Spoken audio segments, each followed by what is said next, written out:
ये जो भयानक फुटेज आप देख रहे हैं ये उत्तर प्रदेश के महोबा की है, जहां पे ये जो सामने आपको दिखाई दे रही है ये कोई बूढ़ी औरत नहीं है बल्कि एक 26 से 27 साल की लड़की है। जब आप जानेंगे कि आखिरकार इस लड़की के साथ क्या हुआ और ये यहां तक कैसे पहुंची तो आपके रोंगटे खड़े हो जाएंगे। ये लड़की इसी बेसमेंट में पिछले 5 सालों से इसी बिस्तर पे थी और इसके बाद कैमरा थोड़ा सा घूमता है और उसके बाद आपको दिखाई देगा इस लड़की के पिताजी जो कि साथ ही के एक बेड पे लेटे हुए थे बिल्कुल इसी की तरह से। लेकिन इन दोनों में एक छोटा सा डिफरेंस था। ये जो लड़की थी जब कंबल हटता है तो बहुत एक्साइटेड दिखाई देती है, जैसे फाइनली उसको लोग दिखे हों, शायद कोई बचाने आया हो। वहीं जब कैमरा जाता है दूसरे शख्स पे तो वो जो इंसान था जो बिस्तर पे पड़ा हुआ था उसके अंदर जान ही नहीं बची थी। इन दोनों को पिछले 5 साल से सिर्फ इतना खाना दिया जा रहा था जिससे ये जिंदा रहें, लेकिन बहुत ज्यादा सेहतमंद ना हो, चिल्ला ना सके, चीख ना सके। बस इनको जिंदा रखने के लिए या फिर ये कहें कि सिर्फ इनकी सांसें चलती रहे इसलिए खाना दिया जा रहा था। इसलिए नहीं कि उनके अंदर इतनी ताकत आ जाए कि वो भाग सकें, चिल्ला सकें या फिर जिन्होंने इनकी ये हालत की थी उनसे लड़ सकें। लेकिन आखिरकार ये पॉसिबल कैसे था कि पिछले 5 सालों से एक पिता और उसकी बेटी एक ही कमरे के अंदर बंद हैं, ना उनके रिलेटिव्स को पता है और ना ही उनके अड़ोस पड़ोस में किसी को इसके बारे में पता था। आज का जो इंसिडेंट है वो आपका इंसानियत के ऊपर से भरोसा उठा देगा। हाय एंड वेलकम बैक एवरीवन। आज का ये इंसिडेंट है उत्तर प्रदेश के महोबा का, जहां के रहने वाले ओम प्रकाश सिंह राठौर जो कि रेलवे में as a senior clerk job कर रहे थे। वक्त बीतता है लेकिन वो अपनी फैमिली के साथ अलग अलग स्टेट्स में जाते रहते हैं जहां जहां पे उनकी ट्रांसफर होती रहती है। सारी फैमिली का मतलब ओम प्रकाश जी का उनके भाइयों के साथ एक जॉइंट फैमिली वाला ही घर था। वहीं पे जब वो छुट्टी आया करते थे तो अपने गांव में रहा करते थे। इसके अलावा उनका अलग से कोई घर नहीं था। वक्त बीतता है, ओम प्रकाश जी की नौकरी पूरी होती है जब 2015 में 60 साल की उम्र में उनकी रिटायरमेंट होती है। रिटायरमेंट पे एक अच्छा फंक्शन किया जाता है, बहुत अच्छे सेलिब्रेशंस होते हैं और उसके बाद वो अपने भाइयों के साथ ही अपने पुराने घर में रहने चले जाते हैं। लेकिन इस सब के दौरान महोबा में ही उन्होंने एक नए घर की कंस्ट्रक्शन लगा दी हुई थी क्योंकि फाइनेंशियली वो बहुत स्टेबल थे। उनकी पेंशन भी आ रही थी, इसके अलावा सेविंग्स भी उनकी अच्छी ही थी। इसी के चलते वो प्लान करते हैं 2015 के बाद से ही अपना एक नया घर बनाने का। लेकिन इनकी जिंदगी में एक बड़ा दुख था, वो था इनकी बेटी जो कि मेंटली चैलेंज्ड थी। मतलब वो बचपन से ही अपने आप को ढंग से संभाल नहीं पाती थी, उसकी देख रेख करने के लिए कोई ना कोई चाहिए होता था। ओम प्रकाश जी और उनकी वाइफ की इकलौती बेटी थी ये। खैर जिंदगी जैसे तैसे चल रही थी, लेकिन 2016 में ओम प्रकाश जी के लिए दुख और भी बड़ा हो जाता है जब उनकी पत्नी की भी मौत हो जाती है। अब इनकी फैमिली में बचे थे ओम प्रकाश जी खुद और उनकी बेटी रश्मि। 2016 के आसपास ही उनका ये नया घर बनके रेडी भी हो गया था जिसमें वो शिफ्ट हो जाते हैं। लेकिन अब यहाँ पे प्रॉब्लम ये थी कि ओम प्रकाश जी भी अभी एजड हो चुके थे, उनकी बेटी खुद को संभाल नहीं सकती थी, इसीलिए उनको घर पे कोई इंसान चाहिए था, कोई नौकर जो उनकी देखरेख करे, उनके कपड़े धो दे, घर की साफ सफाई कर दे और उनके लिए खाना बना दे और साथ ही रश्मि का ध्यान भी रखे। इसी के चलते वो मिलते हैं बहुत सारे लोगों से। जब फाइनली उनको एक हस्बैंड और वाइफ मिलते हैं, उनको उन पे ट्रस्ट था, देखने में वो शरीफ लग रहे थे और इसके अलावा उनको ये पता था कि ये हस्बैंड वाइफ हैं, क्या ही बुरा करेंगे, इनको पता होगा कि बच्चों की देखरेख कैसी की जाती है। इसी के चलते वो उनको नौकरी पे रख लेते हैं एक अमाउंट डिसाइड करके। ये जो कपल थे इनका नाम था राम प्रकाश कुशवाहा और उनकी पत्नी राम देवी। जैसा ओम प्रकाश जी ने सोचा था जिंदगी वैसे ही चलनी शुरू होती है। उनकी देखरेख हो रही थी, खाना उनको बना बनाया मिल रहा था, बस उनको पैसे पे करने थे। इसके अलावा उनके रिलेटिव, उनके भाई उनके पास आते रहते थे, जो नहीं आते थे उनसे टेलीफोनिकली उनकी बात होती रहती थी। सब कुछ बहुत अच्छा चल रहा था। लेकिन साल आता है 2020 जब ये जो नौकर हस्बैंड वाइफ थे इनको इनके घर पे आए हुए 4 साल हो चुके थे। अचानक से ओम प्रकाश जी और रश्मि से सब रिश्तेदारों का कट ऑफ होने लग पड़ता है। धीरे धीरे सब कॉल करने की कोशिश करते थे लेकिन किसी से बात हो नहीं पाती थी। अगर राम प्रकाश कुशवाहा को भी कोई कॉल करता था तो वो भी यही कहता था कि सब रेस्ट कर रहे हैं, सब बाहर गए हैं या फिर मैं भाजी तरकारी लेने बाहर आया हूं। इसी तरह से ये सब कुछ चलता जा रहा था। धीरे धीरे रिश्तेदार उनसे मिलने भी आते थे, लेकिन ये जो नौकर नौकरानी थे ये उनको वापस हटा दिया करते थे, ये कह के कि वो आपसे मिलना नहीं चाहते, उनकी तबीयत ठीक नहीं है, वो रेस्ट करना चाहते हैं। कभी कभार ये कहते कि दोनों पिता और बेटी घूमने गए हैं, किसी काम से दूसरी स्टेट गए हैं। इसी तरह से मैक्सिमम रिलेटिव्स को बाहर भेज दिया जाता था। घर पे ये दोनों ही, मतलब जो नौकर नौकरानी थे, ये ताला लगा के रखते थे और कभी कभार जब रिश्तेदार आते थे तो ये ताला ही देखते थे, अंदर कोई जा नहीं पाता था। रामप्रकाश कुशवाहा का जब कॉल किया जाता तो वो ये कहता कि वो सब्जी तरकारी लेने बाहर आया है, उसको थोड़ा टाइम लगेगा। अब ये सुन के रिश्तेदार वापस चले जाया करते थे। थोड़ा टाइम बीतता रहता है, लेकिन सब रिश्तेदारों को ये लगना शुरू होता है शायद ओम प्रकाश जी उनसे बात नहीं करना चाहते। इसी के चलते उनकी भी ईगो आड़े आ जाती है और उनको लगता है अगर वो बात नहीं करना चाहते तो हम भी बात क्यों ही करें। हालांकि उससे पहले सबने उनसे मिलने की बहुत कोशिश की।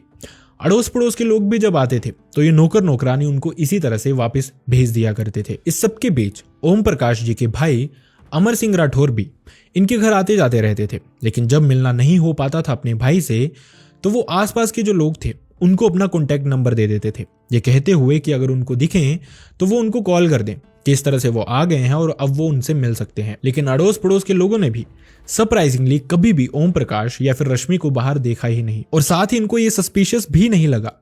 कैसे पॉसिबल है कि आपके पड़ोस का इंसान आपको लगभग 5 सालों तक दिखता ही नहीं है, लेकिन उसके बाद भी आप कोई एक्शन नहीं लेते, कुछ भी सस्पिशियस आपके दिमाग में नहीं आता, आप सोचते ही नहीं हैं कि आखिरकार इस फैमिली में ये 2 लोग दिखाई क्यों नहीं देते।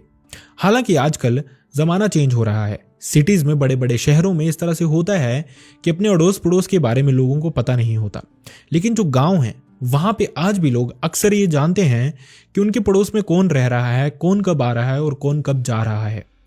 लेकिन इस सब के बावजूद भी कैसे किसी को भी इस सब के बारे में कुछ पता ही नहीं था। ये सब इसी तरह से चलता जा रहा था। किसी को नहीं पता था कि ओम प्रकाश या फिर रश्मि आखिरकार हैं कहाँ।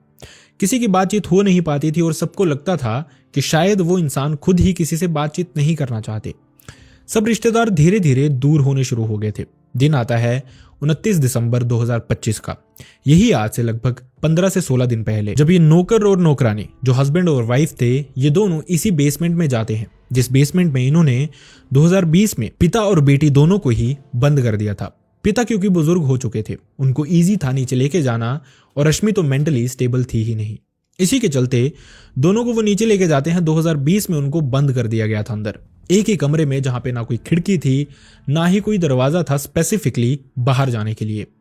उसी कमरे में वो उसी अंधेरे में पिछले 5 सालों से रह रहे थे। लेकिन 2025 के दिसंबर मंथ में 29 तारीख को ये दोनों हस्बैंड वाइफ जब नीचे जाते हैं, अंदर जाते हैं ये चेक करने कि क्या वो ठीक हैं, उनको खाना देने के लिए, तो वो देखते हैं कि रश्मि के शरीर में मूवमेंट्स थी।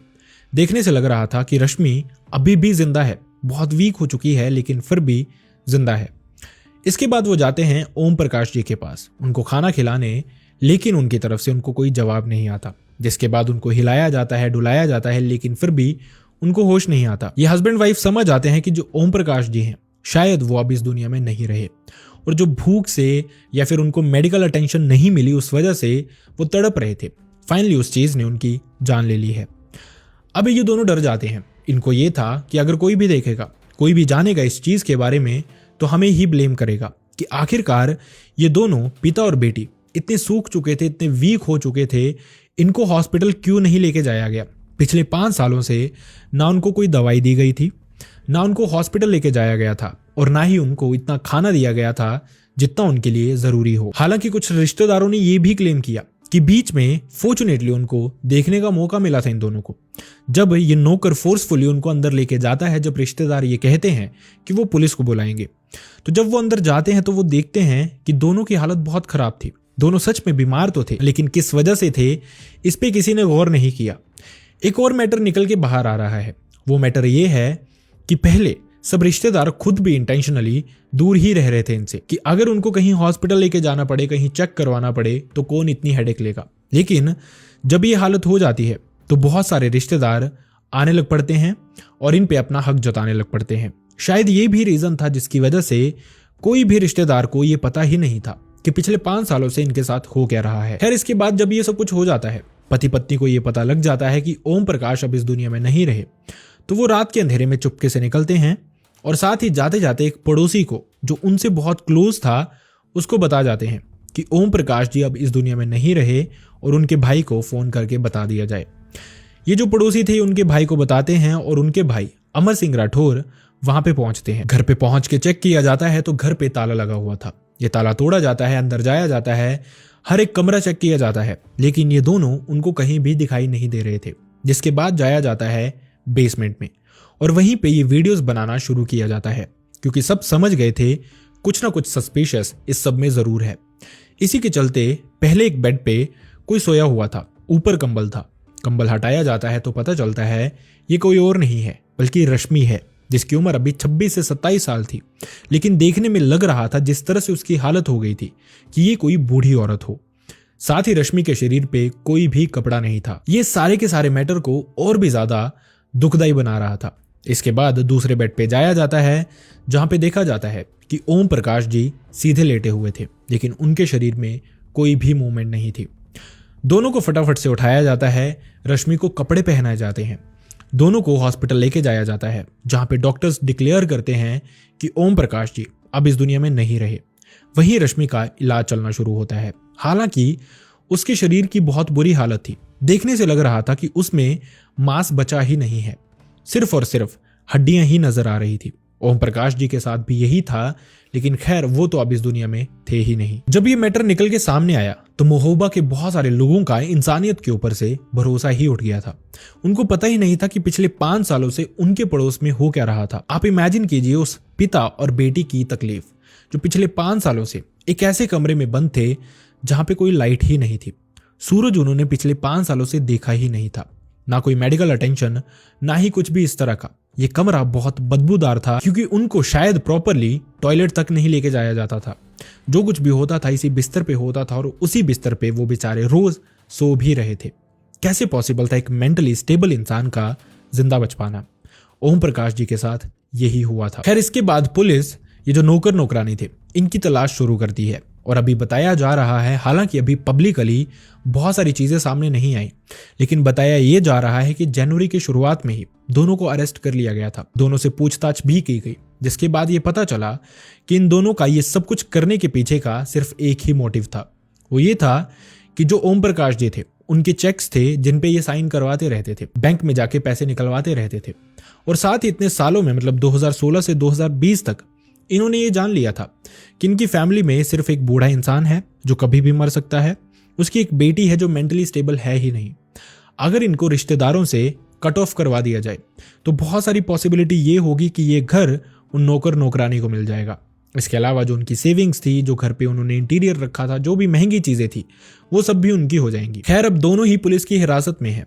क्या वर्डिक्ट आता है आगे का, वो देखने वाली बात होगी। जो कुछ भी आएगा मैं कोशिश करूंगा पिन कमेंट में आप सब लोगों के साथ शेयर करूं। इस तरह के बहुत सारे इंसिडेंट्स हैं जो एक क्लैरिटी हम लोगों के सामने लेके आते हैं कि अगर आपका कोई सगा संबंधी है, अगर आपका कोई नोन इंसान है जो आपसे काफी टाइम से मिला नहीं है, काफी टाइम से आपकी बातचीत नहीं हुई है, तो चाहे आपकी ईगो पे ही बात आ जाए कि अगर वो मुझसे मिलना नहीं चाहता तो मैं भी क्यों मिलूं, ये सब चीजों को आप साइड में रख दें, एक बार उस इंसान से जरूर मिलें, जाके देखें कि वो किस हालात में जी रहा है, किस तरह का उसका माइंडसेट हो गया है।